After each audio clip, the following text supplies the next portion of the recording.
The unification of England into a single kingdom was not the result of a sudden conquest, but rather a centuries-long process shaped by warfare, diplomacy, legal reforms, and cultural integration. After the collapse of Roman rule in Britain, the island fragmented into multiple Anglo-Saxon kingdoms. These kingdoms were later shaken by Viking invasions and eventually united step by step under the leadership of Wessex. When the Roman Empire withdrew from Britain in the early 5th century, centralized authority collapsed. This power vacuum was filled by Germanic peoples, Angles, Saxons, and Jutes, who gradually settled across the island. Over time, 7 major kingdoms emerged, traditionally referred to by historians as the Heptarchy: Northumbria, Mercia, East Anglia, Kent, Essex, Sussex, and Wessex. These kingdoms did not form a stable union. Power shifted frequently, with Northumbria and Mercia dominating at different times. However, their supremacy was temporary, and no lasting political structure or shared identity of England yet existed. From the late 8th century onward,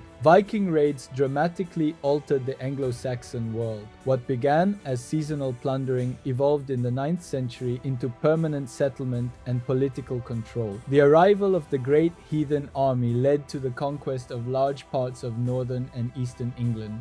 This resulted in the establishment of the Danelaw, a region where Scandinavian law and customs prevailed. Northumbria, East Anglia, and much of Mercia fell under Viking control. Among the Anglo-Saxon kingdoms, only Wessex managed to sustain an organized and continuous resistance. King Alfred the Great of Wessex marks a decisive turning point in the unification of England. After defeating the Viking leader Guthrum in 878, the Treaty of Wedmore formally recognized the boundaries of the Danelaw, giving Alfred crucial time to strengthen his kingdom. Alfred's importance lies not only in his military success but in his institutional reforms. He established fortified towns known as burhs. He reorganized naval defenses. He promoted law codes and encouraged the translation of Latin works into Old English.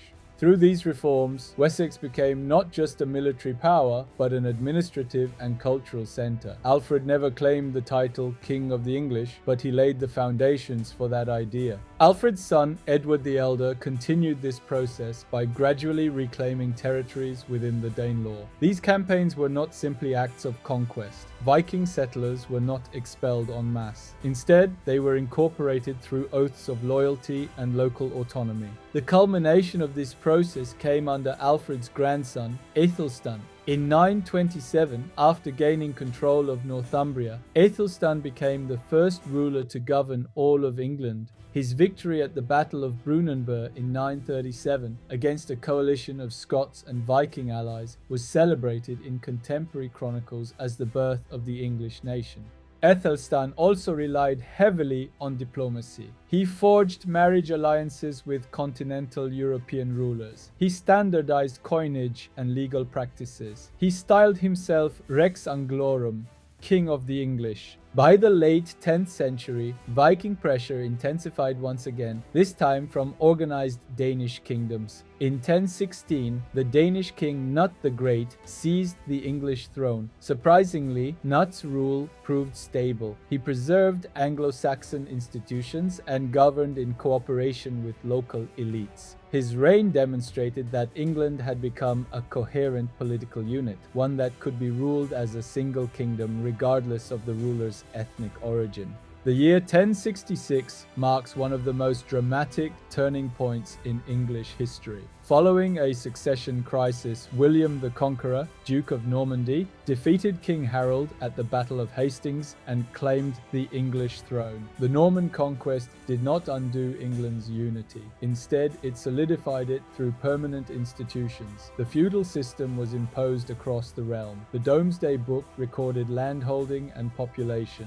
A centralized system of taxation and royal justice was established. By this point, England had become a firmly unified kingdom under a strong central authority. The unification of England was not merely a series of military victories. It involved the integration of Anglo-Saxon and Viking traditions, the absorption of regional identities into a shared legal and administrative framework, the emergence of Englishness as a political and cultural identity rather than a pure thoroughly ethnic one. The foundations laid in the 10th century were institutionalized under Norman rule, making England one of the earliest centralized kingdoms in medieval Europe.